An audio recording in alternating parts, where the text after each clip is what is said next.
தேவன் போருகிற இடம் வருகிற இடம் எல்லாம் சமாதானம் தான். ஏனென்றால் அவர் சமாதான பிரபுவாய் இருக்கிறார். ஹல்லேலூயா. இன்றைக்கு அந்த தேவன் தான் உங்க வாழ்க்கையும் பொறுப்பெடுத்திருக்கிறார். பாருங்க, எடுத்தோடனே சீசர்கள் மத்தியில வர்றாரு. அங்க அவங்க உண்மையிலே பயந்துகிட்டு இருக்காங்க. ஆனால் அந்த பயத்தை நீக்கி என்னத்தை கொடுக்குறாரு? சமாதானத்தை கொடுக்குறாரு. அதுக்கடுத்து தோமாட்ட இருக்கிற சந்தேகத்தை நீக்கி சமாதானத்தை கொடுக்குறாரு. இப்படி யார் யார்கிட்ட என்னென்ன குறைபாடுகள்லாம் இருக்கோ, என்னென்ன மரணத்துக்கான காரியங்கள்லாம் இருக்கோ, அது எல்லாவற்றையும் நீக்கி சமாதானத்தை கொடுக்கிற சமாதான கர்த்தர் நம் தேவனாக இருக்கிறார். அந்த தேவன் தான் உங்களுக்குள்ள இருக்கிறார். அந்த சமாதானம் தான் உங்களுக்குள்ள ஊற்றப்பட்டிருக்கு. அதுலேயும் தேவன் சொல்றாரு, என்னுடைய சமாதானத்தை உங்களுக்கு நான் கொடுக்குறேன்.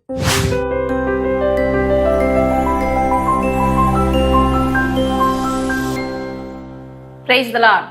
உங்கள் அனைவரையும் பாதைக்கு வெளிச்சம், கால்களுக்கு தீபம். இந்த நிகழ்ச்சிக்கு ஆண்டவராய் இயேசு நாமத்திலே வாழ்த்தி வரவேற்கிறேன். மாலை தோறும் இந்த நிகழ்ச்சி வாயிலாக தேவனுடைய வார்த்தைகளை இன்னும் கொஞ்சம் டீப்பாக நம்ம தியானிக்க தேவன் கிருபை செய்கிறார். இன்றைக்கு உங்களுக்கு பெரிய தேவனுடைய சமாதானம் வருகிறது. இன்னும் சொல்ல போனால் அவருடைய சமாதானம் உங்களுக்குள்ளேயே ஊற்றப்பட்டிருக்கிறது ஆவியானவர் மூலமாக. உலகம் அப்படியே பயத்திலையும் கலக்கத்திலையும் குழப்பத்திலையும் இருக்கே, எனக்கு மட்டும் எப்படிங்க சமாதானம்? அதுதான் தேவனுடைய பிள்ளைகள் நமக்காக சுதந்திரம். ஹல்லேலூயா. இன்றைக்கு தேவ ஆவியானவர் அவருடைய அந்த வல்லமையினாலே நம்மளை என்னைக்கும் தேவ சமாதானத்திலே காத்துக்கொள்கிறார். ஆவியின் கனிகளில் முக்கியமான ஒன்றே என்ன? சமாதானம். அன்பு அப்படிங்கிறதுல இருந்து அப்படியே மற்றது எல்லாம் அப்படியே ப்ரொடியூஸ் ஆகுது. சந்தோஷம், சமாதானம் அப்படிங்கிறது. ஆகவே தேவனுடைய பிள்ளைகள், தேவ ஆவியை பெற்ற நீங்கள் சமாதானத்தை நீங்கள் சுதந்திரமாக பெற்றிருக்கிறீர்கள். உங்கள் சமாதானத்தை யாராலும் எடுக்க முடியாது. இன்னும் சொல்ல போனால் அந்த சமாதானத்தை இந்த உலகத்திலே கொடுக்கவே தேவன் வந்தார். அதனால தான் இயேசு இந்த உலகத்திலே வந்து பிறக்கும்போது தேவ தூதர்கள்லாம் அந்த இடத்துல வந்து உன்னதத்திலே தேவனுக்கு மகிமையும் பூமியிலே சமாதானம் மனுஷர் மேல் பிரியமும் உண்டாவதாக என்று சொல்லி வாழ்த்துறாங்க இல்லையா? ஏன்னா அந்த உலகம் பாவத்தில் விழுந்த பிறகு சமாதானம் கெட்டு போயிடுது. அதுக்கு நீங்கள் ஆதியாகம்ல பாவம் நடந்த அந்த ஏதேன் தோட்டத்தினுடைய அந்த சினாரியை நீங்கள் யோசிச்சு பார்த்தீங்கன்னா, அங்கே அந்த பாவம் செஞ்ச உடனேயுமே முதல்ல அவங்க 2 பேருக்கும் சமாதானம் போய் பயம் வந்து அதனால தேவனோட சமூகத்துக்கு விலகி ஓடுறாங்க. பயம் வந்துருச்சுனால இதுக்கு ஆப்போசிட் என்னது? உங்களுக்கு சமாதானம் போயிடுச்சு. சமாதானம் போச்சுனால தானே பயம் கலக்கம் எல்லாமே வருது. ஆகவே ஒன்று போகுது. எது போகுது? சமாதானம் போகுது. ஆனால் அந்த சமாதானத்தை யார் மட்டும்தான் கொடுக்க முடியும்? தேவன் மாத்திரம் தான் கொடுக்க முடியும். வேற எங்கேயும் நம்ம விலை கொடுத்து வாங்க முடியாது. ஏனென்றால் இவரே சமாதான கர்த்தாவாக இருக்கிறார். ஏசாயால பார்க்கிறோம், அவருடைய நாமம் அதிசயமானவர், ஆலோசனை கர்த்தா, சமாதான பிரபு, நித்திய பிதா, சமாதான பிரபு, பிரின்ஸ் ஆஃப் பீஸ். அப்படிப்பட்டவராக இருக்கிறவர் நமக்குள்ளே இன்றைக்கு வந்து விட்டார். ஆகவே இன்னைக்கு பாவமும் சாபமும் நமக்கு தடையே இல்லை. ஏன்னா அதான் தடையா இருந்து தேவன்கிட்ட இருந்து நம்மளை பிரிச்சது. அதனால சமாதானம் கெட்டு போச்சு. அதை நமக்கு மறுபடி கொடுக்க, ஏன்னா இந்த சமாதானங்கிறது ஒன்று எவ்வளவு நீங்க விலை கொடுத்தாலும் வாங்க முடியாது. இது ஒவ்வொரு மனுஷனுக்கும் தேவையான ஒன்று. ஏனென்றால் தேவன் சமாதானம் உள்ளவராகவே இருக்கிறார் இல்லையா? அப்பேற்பட்ட சமாதானத்தை நமக்குள்ள ஊற்றி இருக்கிறாரு. அதுலயும் குறிப்பா இதை நம்ம மனசுல நல்லா செட் பண்ண விரும்புறார். பயப்பட வேண்டாம். ஏன்னா நம்ம பாவத்திலையும் சாபத்திலையும் விழுந்ததுனால நம்மளுடைய மைண்ட் ஃபுல்லாவே எதை எடுத்தாலும் பயப்படுறது, எதை எடுத்தாலும் கலங்குறது, எதை எடுத்தாலும் கவலைப்படுறது, எதை எடுத்தாலும் அழுகிறது, எப்ப பார்த்தாலும் குழப்பிக்கிறது, எதை எடுத்தாலும் தேவன் இப்படி பண்ணிட்டாரு அப்படி பண்றாருன்னு பிசாசனுடைய பொய்யை நம்புறது, இப்படியே நமக்கு டியூன் ஆயிடுச்சு. ஏன்னா அந்த பேட்டர்ன்லயே நம்ம அப்படியே வாழ்ந்துட்டதுனால டக்குன்னு மாற மாட்டேங்குது. ஆனா தேவன் அதை நமக்குள்ள கொண்டு வந்து அதுல நம்ம அப்படியே நிலை நின்று அதை சுதந்திரித்துக் கொள்ளும் வண்ணம் தொடர்ந்து அதே பேசுறாரு. குறிப்பா இந்த உலகத்தில் இயேசு கிறிஸ்து வந்து வாழ்ந்த ஒவ்வொரு இடங்களையும் போய் அவங்களுடைய கஷ்டங்கள், நஷ்டங்கள், கண்ணீர்கள் எல்லாவற்றையும் மாற்றி அவங்களுக்கு சமாதானத்தை கொடுக்குறாரு. அவங்க பாவங்களை மன்னிச்சு அவங்களுக்கு சமாதானத்தை கொடுக்குறாரு. மரித்தவனை உயிரோட எழுப்பி அவங்களுக்கு சமாதானத்தை கொடுக்குறாரு. இப்படி எல்லா விதத்திலும் கொடுக்குறாரு. குறிப்பா சிலுவையிலே நமக்காக அவர் மேல சமாதானத்தை உண்டு பண்ணும் ஆக்கினை வந்தது என்று ஏசாயா 53 பார்க்கிறோம். அப்படியாக எல்லா சமாதான கேடுகளையும் எடுத்து போட்டு அவருடைய சமாதானத்தால அவருடைய ரத்தம் நம்மளை என்ன பண்ணிருச்சு? நிரப்பி ஆசீர்வதித்து விட்டது. மறுபடியும் உயிரோட எழுகிறாரு. எழுந்த உடனேயும் இங்க 40 நாள் சுற்றி தெரிகிறாரு பாருங்க. அப்ப தன்னுடைய சீஷர்களை சுற்றி இருக்கிற அநேகரை என்ன பண்றாரு? மீட் பண்றாரு. அதை காட்சி கொடுக்கிறாரு. அங்கேயும் அவர் என்ன சொல்றாரு அப்படின்னு உங்களுக்கு வாசிக்க விரும்புகிறேன். யோவான் 20ஆம் அதிகாரம் ஃபஸ்ட்டு நம்ம மகதலேனா மரியாளுக்கு வந்து காட்சி கொடுக்குறாரு. அவ போய் எல்லாத்தையும் போய் சொல்கிறா. அவங்கெல்லாம் சேர்ந்து வந்து பார்க்க வர்றாங்க. 19 பாருங்க, வாரத்தின் முதல் நாளாகிய அன்றைய தினம் சாயங்கால வேளையிலே சீசர்கள் கூடியிருந்த இடத்தில், சாயங்கால வேளையில எல்லாரும் கூடியிருக்கிறாங்க. ஆனால் அவங்க யூதர்களுக்கு பயப்படுறாங்க தான் போட்டிருக்கு. யூதர்களுக்கு பயந்ததுனால் கதவுகள் பூட்டி இருக்கையில் இயேசு வந்து நடுவே நின்று, பாருங்க, உயிர்த்தெழுந்த இயேசுவுக்கு கதவு திறந்து தான் உலகம்னு அவசியம் இல்லை. கதவு திறந்துருந்தாதாங்க, இல்லை காலிக்கு மேலே அடிச்சாதாங்க, நீங்கள் தான் திறந்து விட்டாதாங்கன்னு இல்லை. அந்த சரீரம் மகிமை சரீரம், அந்த தேவன் பயங்கரமான வல்லமையுள்ள தேவனுடைய அந்த சரீரத்துல எதுக்குள்ள நீங்க வரலாம். அப்போ பூட்டி இருக்கிற வீட்டுக்குள்ள அவர் அப்படியே உள்ள வர்றாரு. அங்க வந்து நின்று என்ன சொல்றாரு, உங்களுக்கு சமாதானம் என்றார், பீஸ் பி வித் யூ அப்படின்னு. மொத்த உயிர் தெழுந்தவனையும் தேவன் ஃபர்ஸ்ட் பேசுற டயலாக்கே அதுதான் பாருங்க, உங்களுக்கு சமாதானம் என்றார். ஹல்லேலூயா. எவ்வளோ ஒரு அருமையான தேவன் நம் தேவன் பாருங்க. அந்த சமாதானம் தான் உன்கிட்ட இருந்து எடுக்கப்பட்டுருச்சு. மனுஷன் பாருங்க, இந்த உலகத்துல நீங்க பெரிய பெரிய வசதியான ஆள்கள் அப்படியே கார்ல போறாங்க, அப்படியே ஹெலிகாப்டர்ல போறாங்க, ஐயோ இல்லாத ட்ரெஸ் இல்லை, ஆனா நிம்மதி இல்லாம அவன் பாருங்க படுத்தா தூக்கம் வர மாட்டேங்குதுன்னு சொல்லி மாத்திரையை போட்டு தூங்குறாங்க, இல்லை சைக்காலஜி டாக்டரை போய் மீட் பண்ணிட்டு இருக்காங்க. இது எல்லாத்துக்கும் காரணம் தேவனோட அந்த உறவு இல்லாதது, அந்த மெய்யான அந்த லைஃபோட. ஏன்னா நம்ம தேவனை கூட இருக்கும்படி, அவரோட உறவாடும்படி, அவரை போல நம்ம உருவாக்கப்பட்டதுனால அந்த பேட்டர்ன்ல செயல்படாம மற்ற எந்த விதத்துல செயல்பட்டாலும் அங்கே ஒரு நிறைவு இருக்காது, அங்க சமாதானம் இருக்காது. அப்ப தேவன் உயிரோடு எழுந்து வந்து முதல் சொல்றாரு, உங்களுக்கு சமாதானம், உங்களுக்கு சமாதான குறைபாடுகள் எதெல்லாம் இருந்துச்சோ அது எல்லாத்தையும் நான் சுமந்து தீர்த்துட்டேன், இனி நீங்க சந்தோஷமா இருக்கலாம், இனி நீங்க நிம்மதியா இருக்கலாம். ஏன்னா எப்ப சமாதானங்கிறது நமக்கு உள்ள அப்படியே நமக்கு சஸ்டெயின் ஆகுது. எதுவும் என்ன செய்ய முடியும், எதுவும் மிஸ் ஆகாது, nothing missing, nothing broken, shalom அப்படின்னு சொல்லிட்டு நமக்கு எபிரேய பாஷையில் சொல்லுவோம். எபிரேய பாஷையில் அதுக்கு என்ன, நத்திங் மிஸ்ஸிங், நத்திங் புரோக்கன், எதுவும் மிஸ் ஆகாது, எதுவும் என்னை விட்டு போகாது அப்படிங்கிற அந்த டோட்டல் கான்ஃபிடன்ஸ் இருக்கும் போது தான் நமக்கு சமாதானம் இருக்கும். அது நமக்கு எப்படி வருது, நம்ம தேவன் கண்ட்ரோலில் இருக்காருன்னு நினைக்கும் போது வருது. ஆகவே அவர் சொல்றாரு, நான் எல்லாத்தையும் ஜெயிச்சிட்டேன், நான் உயிர் தெளிந்துட்டேன், இனி உங்களுக்கு சமாதானம் தான், இனி உங்களுக்கு எல்லாவற்றிலும் சக்சஸ் தான், ஏன்னா நான் உங்களுக்கு எல்லாவற்றையும் செய்து முடிச்சிட்டேன். ஹல்லேலூயா. அதுக்கு அடுத்து பாருங்க, அன்றைய நாளில் அவங்கள்ட்ட அப்படி முதல் சொல்றாரு, அங்கே இருக்கிறவங்க எல்லாருக்கும் தன்னுடைய அந்த உயிர் தெழுந்த சரீரத்தில் இருக்கிற கைகள் கால்கள் அந்த விழா எலும்புகள் எல்லாத்தையும் காமிச்சு பாருப்பா நான் தான் அப்படின்னு சொல்லி காமிக்கிறாரு. அந்த இடத்துல யார் மிஸ் ஆகுறாரு, தோமா மிஸ் ஆகுறாரு.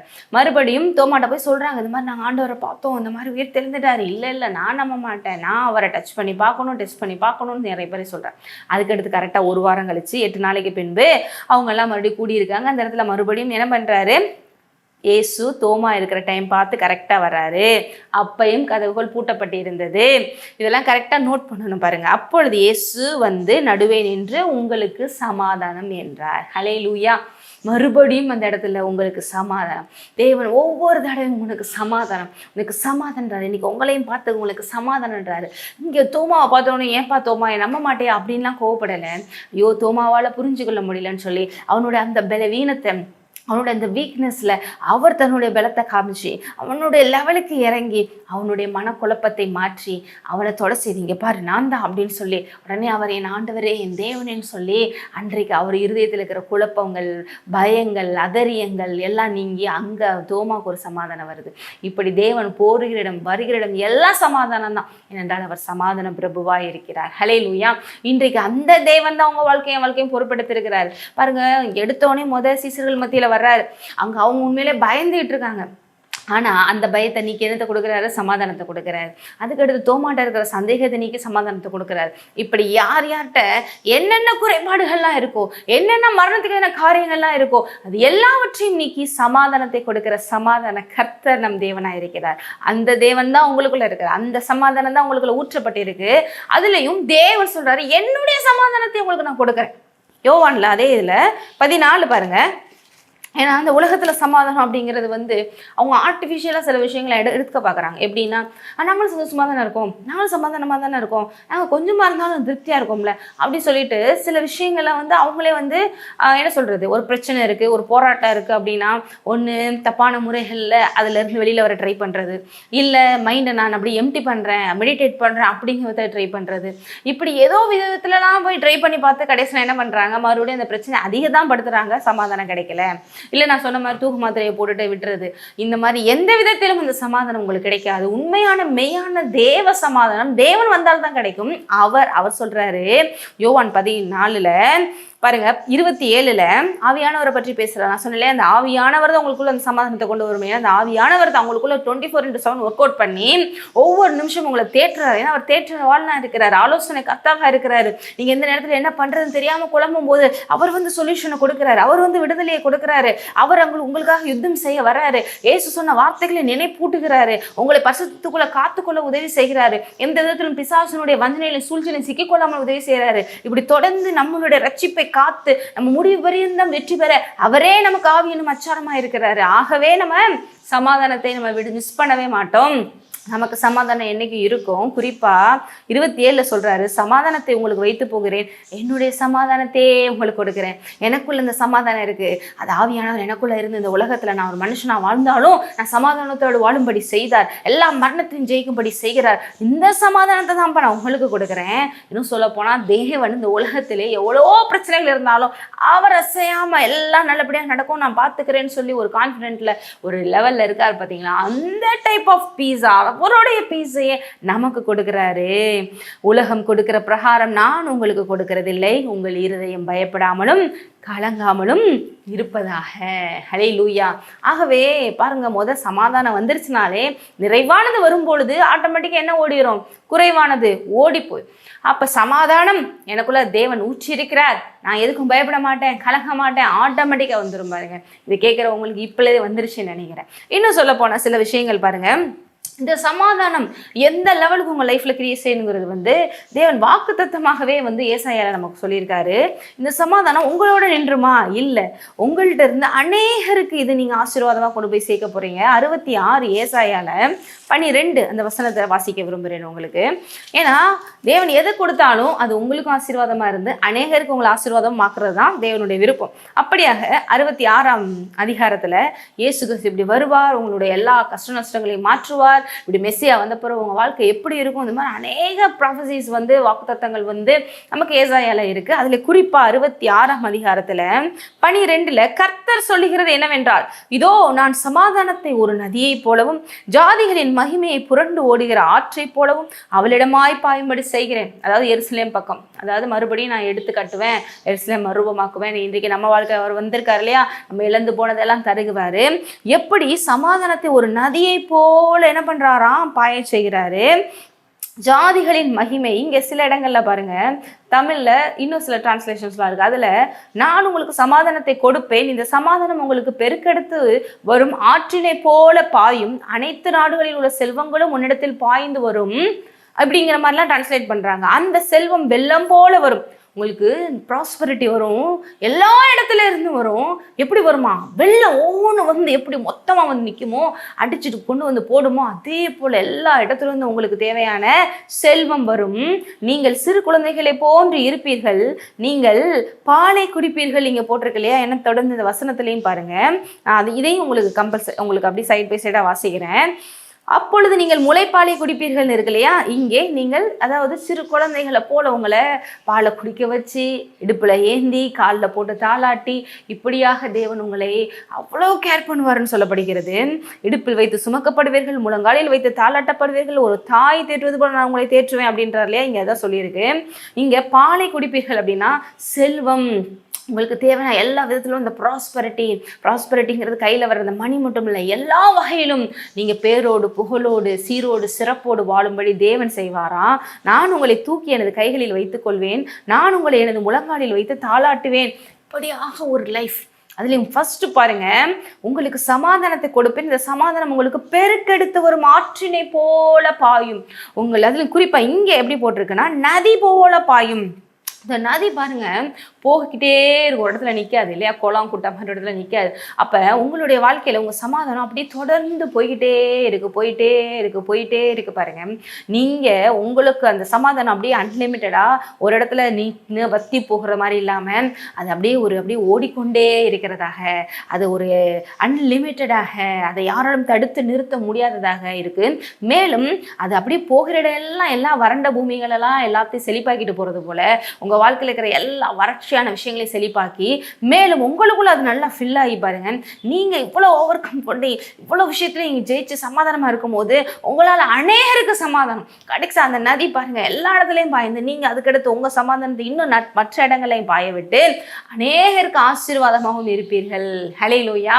பாருங்க, என்றைக்குமே இந்த சமாதானத்துக்கும் நீதிக்கும் நல்ல தொடர்பு இருக்கு. சில இடங்கள்ல பாருங்க வசனத்துல சொல்லிடுறாரு, உங்களுக்கு சமாதானத்தை நதியைப் போலவும் உங்கள் நீதியை கடலினுடைய அலைகளை போலவும் இருக்குன்றார். ஏன்னா கடல் அலைகள் பாருங்க கீழே அப்படியே டவுனாக போகிற மாதிரி இருக்கும், சடன்னு மேலே வரும். நம்ம கூட பாருங்க சில நம்ம என்னடா இப்படி போயிட்டோம், நம்ம அவ்வளோ தகுதி இல்லையே அப்படின்ட்டு நம்மளுடைய நீதி ஒன்றும் சரியில்லையே, நம்ம நேற்று இப்படி பண்ணிட்டோமே, நம்ம அப்படி பண்ணிட்டோமே, தேவனுக்கு பண்ணிக்க அப்படி இல்லையே அப்படிங்கிற மாதிரி ஒரு ஆனால் மறுபடியும் தேவாவே நம்ம எழுப்புவார். இல்லை, தேவனோட ரத்தம் உனக்காக சிந்தப்பட்டிருக்கு, அவருடைய ரத்தத்தினால நீதிமான மாற்றப்பட்டிருக்க, அதனால நீ துணிஞ்சுவா, எதுவும் உன்னை தடை செய்ய முடியாது, இப்படியாக நீதி அப்படியே உயர பண்ணுவார். எவ்வளவுதான் கீழே டவுன்ல போனால் மறுபடியும் நீதிமான் எத்தனை தடவை விழுந்தா எழுந்து நிற்பாங்கிற போல எழுந்திருக்க வைக்கிறாரு. ஏன் இந்த நீதியையும் இந்த சமாதானத்தையும் இன்டர் கனெக்ட் பண்ணியிருக்காங்க அப்படின்னா பாருங்க, நீதியும் பாருங்க, நீதிங்கிற மார்க் அவசியத்தை தரித்து கொள்ளுங்கள் என்று எபேசியர்ல வசனம் சொல்லுது. அது நம்மளுடைய மனது சம்பந்தப்பட்டது. அதே போல சமாதானமும் நம்மளுடைய நிம்மதி அப்படிங்கிறது மனது சம்பந்தப்பட்டது. ஆகவே நீதிங்கிற ஒன்றை தேவன் கொடுத்து நான் என்னுடைய சமாதானத்தை கொடுக்குறேன்னா நம்ம சில நேரம் நினைப்போம், அதுக்கெல்லாம் நம்ம தகுதி இல்லைங்க, நேற்று இப்படி ஆகி போச்சு இப்படி ஆகி போச்சு, முதல் தேவன் ஆசிர்வதிக்க நான் என்னங்க சரியா இருக்கேன். ஆனால் தேவன் சொல்றாரு, என்னுடைய நீதியை உனக்கு இலவசமாக கொடுக்கிறேன், இந்த நீதியை என்ற நீ தைரியமாக கிட்டி சேரலாம், அப்பா பிதாவே என்று கேட்டு உனக்கு வேண்டியவைகளை பெற்றுக்கொள்ளலாம். அப்ப இவ்வளவு சிலாக்கியா இருக்கும்போது வேறு எதை குறித்து நமக்கு பயம் இருக்கும்? எனக்கு எதுனாலே அப்பா இருக்காரு, அவர் பார்த்துக்கிறவாரு அப்படிங்கிற இந்த கான்ஃபிடென்ஸ், இந்த ஒரு தெளிவு, இந்த அறிவு வந்துருச்சுன்னா எதை குறித்தும் பயம் இல்லை, கலக்கம் இல்லை, சந்தேகம் இல்லை, குழப்பம் இல்லை. அப்போ ஆட்டோமேட்டிக்காக என்ன இருக்கும்? எப்பொழுதுமே சமாதானம். என் தேவன் எனக்காக யாவையும் செய்து முடிப்பார், கர்த்தரின் பட்சத்தில் இருக்கிறான் பயப்படேன், மரணரின் பழத்தாட்சி நடந்தான் பொல்லாக்கு பயப்பட மாட்டேன், கர்த்தர் மேய்ப்பிறக்க நான் தாழ்ச்சி அடையேன், ஜீவனால நன்மை கிருபைன்னு என்னை தொடரும். இப்படிதான் சொல்லுவீங்க. சமாதான நதி போல தான் பாயும். ஆமென். இந்த சமாதானத்தை கொடுக்கவே உங்களுக்குள்ள இயேசு வந்திருக்கிறார். ஆகவே இன்றை கேட்குற நீங்கள் இந்த சமாதானத்தை நிரப்பும்படி உங்களை நான் ஆசீர்வதிக்கிறேன். இதை நீங்கள் உணர்ந்து கொள்ளுங்கள். உங்கள் வாழ்க்கையில் அவருடைய சமாதானத்தை யாராலும் எடுக்க முடியாது. ஆமென். பயப்படாமலும் கலங்காமலும் இருங்கள். ஜெபிப்போம். சோதரம் அப்பா, தர்மையான நேரத்திலே இந்த வார்த்தை கேட்ட அவருடைய இருதயத்திலும் இருக்கிற கலக்கங்கள், பயங்கள் நீங்கி விட்டது. உங்களுடைய சமாதானத்தை கொடுத்திருக்கிறீங்க. அதற்காக ஆண்டவரே நீரே மரித்து உயிர்த்திருக்கிறீங்க. யாராலும் எடுக்க முடியாது தகப்பனே. ஏனென்றால் அவர்களை நீரே நீதிமானாக மாற்றியிருக்கிறீங்க. அவர்களுக்காக எல்லாவற்றையும் சேர்த்து வைத்து அவர்களை ஆசீர்வதிக்க உயிர் தெரிந்திருக்கிறீங்க. இதையெல்லாம் உணர்ந்து அவர்கள் சமாதானத்தோடி வாழட்டும், அநேகருக்கு சமாதானத்தை கொடுக்கட்டும், உம்மை மகிமைப்படுத்தட்டும். இயேசுவின் நாமத்திலே ஆமென். ஆசீர்வதிக்கப்பட்ட